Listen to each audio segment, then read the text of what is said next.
The movie begins with a family of 3 who has been living inside a nuclear bunker for 301 days. The parents, Ray and Claire, have always emphasized 2 key rules to their daughter Zoe: to always remain calm and never leave the shelter. Sadly, the world above them has been deserted due to a strange viral outbreak, and now they are the only survivors left. Although it has been 301 days since the infection began, the ground is still extremely dangerous, as the epidemic has given birth to dangerous creatures known as the breathers, who kill any humans on sight. The scene shifts to 301 days ago, when it first began. The family of 3 is living in a peaceful neighborhood, when suddenly they notice their neighbors start frantically packing to leave town. When asked what happened, the neighbors do not answer, but swiftly drive away instead. It turns out that a highly contagious viral epidemic has hit their small town named Kingsville. Scared of getting infected, the inhabitants leave their homes and drive down the highway to escape. However, they are stopped midway by the CDC, who declare the area to be under quarantine. As the people step out of their cars, a pair of fighter jets drops multiple bombs nearby, attacking the scared citizens as they run away in fear. Amidst the chaos, Ray leads the family to a nearby elementary school. Just as the fighter jets drop another bomb nearby, they find a hatch leading to the shelter and enter it. Back in the present, Zoe wakes up one night after having a nightmare about the breathers infiltrating their shelter. The mother quickly calms her down, assuring that she is safe, as her dad Ray is out keeping watch. To ease her concerns, Claire takes Zoe to meet Ray, who is just returning from his watch shift. Ray further assures her that she's safe, and allows her to climb a ladder leading to the shelter's exit. When Zoe reaches the top, she discovers that the opening is firmly locked with an array of secure chains. Seeing this, a paranoid Zoe is finally convinced and returns to her parents as the family heads for the shelter's pantry. In there, Zoe, alongside Claire, conducts their morning ritual of carving a line on the wall to signify a new day. After doing this, Zoe counts the wall's markings and realizes that they have spent a total of 301 days alone in the shelter. This realization saddens Zoe, as she has no friends her age and is tired of staying in the gloomy shelter. A few minutes later, Zoe sits to have breakfast while Claire scans the pantry shelf for food. However, they soon discover that the container is empty. On investigating, Claire finds that a rat had entered the pantry and eaten through most of the canned foods, thus shortening their already limited options. The family also discovers that the rat managed to sneak into the shelter through an opening other than the main barricaded hatch. They find a small air duct, but Ray reassures Zoe that the breathers wouldn't be able to fit through that duct. Left with very few alternatives and no remaining peach cans, the family settles for a plate of beans for breakfast. A disappointed Zoe sulks over the beans and picks at her meal as she refrains from eating. Weary due to their situation, Zoe rants about the subpar living conditions and complains about being cooped up in the shelter. Ray understands her and consoles his distraught daughter as he explains the importance of staying in the shelter to hide from the breathers. Eventually, Zoe sees reason and resumes eating after Ray cracks a joke to brighten the mood. Later that night, Claire joins Zoe in the other room. The duo plays Monopoly, but Zoe soon becomes disinterested and bored of the game. Seeing this, Claire hands Zoe a periscope to view the ground above. If games are boring you, little one, how about a peek at our inevitable demise? Looking through the device, Zoe sees the outside world, but is disappointed to find nothing but a wasteland. After the brief viewing, Zoe returns to play Monopoly with Claire at the dinner table. While playing, Zoe spots the rat, munching on one of the cans, and silently alerts her mom. Eventually, she also calls a sleeping Ray to the pantry, as the trio decides on how to kill the beast. After a long deliberation, Claire kills the rat before it escapes.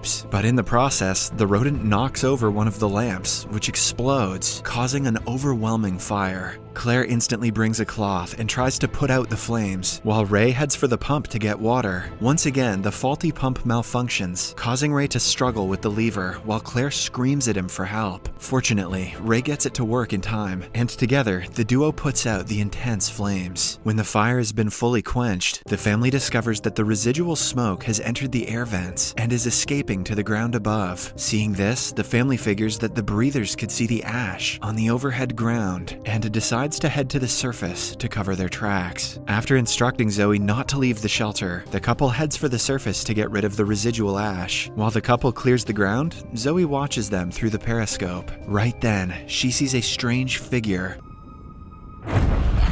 lurking behind her parents and assumes that it is a breather. Zoe screams to get her parents' attention, further drawing attention to them, but the couple, who are a long distance away, don't hear her. Disregarding their instructions, Zoe opens the hatch and exits the shelter as she races to her parents to warn them of the lurking creature. Outside, Zoe finds no one and screams their names as she wanders around searching for them. Suddenly, Claire pops up behind Zoe and shuts her mouth to stop her incessant screams. When Claire releases Zoe, the little girl warns the couple of the strange figure she saw behind them. The shapes that Zoe saw turn out to be a herd of deer.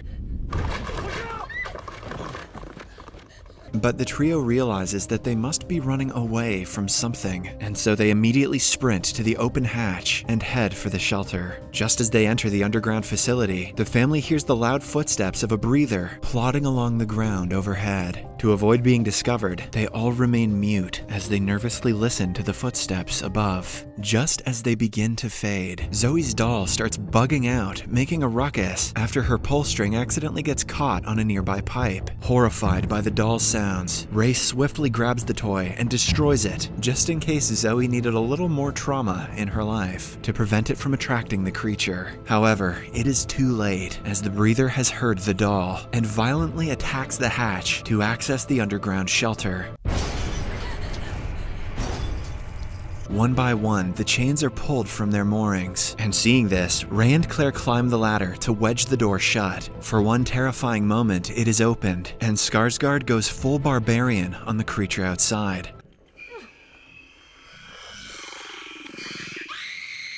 Afterwards, they get the wedge in place, stopping the creature from breaking in. On hearing no further sounds, Claire and Ray climb down the ladder and reunite with Zoe as they all heave a sigh of relief. However, this is short-lived as the sounds on the roof intensify, thus revealing that more of the creatures have arrived. The family tries to get another wedge for the hatch, but before they can react, the breathers destroy it as the heavy metal falls to the ground. Seeing this, the trio sprints to another room in a desperate attempt to escape. To buy some time, Claire hauls a lamp at the passageway, causing another fire, after which she and Ray use a shelf to further obstruct the way. After this, they search for an alternate exit and decide to use the vent that the rat used previously. With Ray's help, Claire passes through the tight opening and emerges outside. Reaching the overhead ground, Claire scans the area and fortunately spots no breathers. Claire quickly informs Ray, who then also helps Zoe through the vents. Once mother and daughter have made it through, Ray tries to climb as well, but can't seem to fit. In a desperate moment, Ray dislocates his shoulder and tries to fit in. However, before he can make it outside, the breathers make it through and attack the injured man, pulling him back into the shelter. On looking down, Claire and Zoe are horrified to see a splatter of blood and eventually assume that Ray is dead. After taking a moment to grieve him, making an absolutely idiotic amount of noise, the duo sprints through the dark roads and emerges on a highway filled with a lineup of empty cars. Right then, a helicopter with a bright headlight appears in the sky. Seeing the chopper, the duo runs in the opposite direction. However, they don't make it far before they're captured by a fired net. As they struggle to free themselves from the net, the breathers appear from the shadows and surround the door.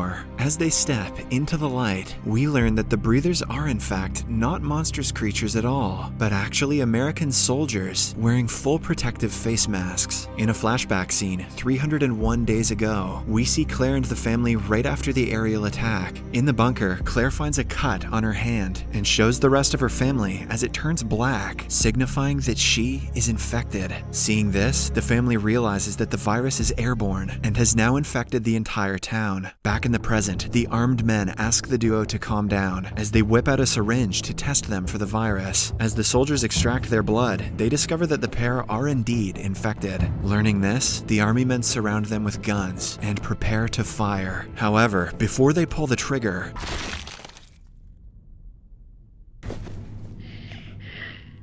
Ray, who is transformed into a vampire-like creature with black veins and bloodshot eyes, attacks the soldiers, exhibiting superhuman strength. He manages to kill a handful of them, but ultimately gets taken down by the others, who riddle him with bullets. Here, we get a shocking revelation of the true nature of the virus. The family are actually the infected ones, while the breathers are just normal people. So how did they yank the hatch so hard that the chains broke? The virus, though contagious, is not lethal, as the infected can live an almost normal life, so long as they do not lose control. Then we discover why Ray and Claire insisted on the rule to always stay calm at the start of the movie. Apparently, the infected can lose control of their emotions and become monsters. However, if they stay calm, they remain like normal humans. Sadly, this does not rule out the fact that they are infected and therefore dangerous, and the army wants to kill them all. When the soldiers are done with Ray, they look back at the net, only to discover that Claire and Zoe have escaped. A few moments later, Zoe hides in a car, while Claire transforms into the same vampire-like state and easily knocks out 3 of the 4 remaining soldiers. However, she is shot and injured by the last surviving soldier. Just as the armed man is about to take the final shot, a transformed Zoe jumps at him and removes his face mask, exposing him to the virus. Zoe tries killing the soldier, but is ultimately stopped by Claire. Don't give him a quick death, dear. Let him live a cursed existence too. Eventually, the duo leaves the man and walks down the highway as they search for Ray. A few meters away, the duo finds a dying Ray lying on the floor and tearfully say their final goodbyes. Shortly after, Claire and Zoe spot another chopper approaching, so they run into an underground tunnel hidden under a pile of destroyed wood. As the pair heads inside the tunnel, they run into Joey, the son of their next-door neighbors, who they last saw a year ago at the start of the outbreak, miles and miles away from here. The little boy leads them to a hatch, and on opening it, reveals a sewer system below. Inside, Claire and Zoe discover that there are other infected survivors who have been living in the Kingsville sewers for months. Seeing this, mother and daughter are relieved to have finally found other people like them. Zoe climbs down the hatch to join the welcoming group, with Claire following shortly after. The movie ends as Claire stares into the sun with bloodshot eyes before ultimately shutting the hatch. Subscribe for more videos like this, turn on notifications, and leave a like to help the channel out. Thank you for watching.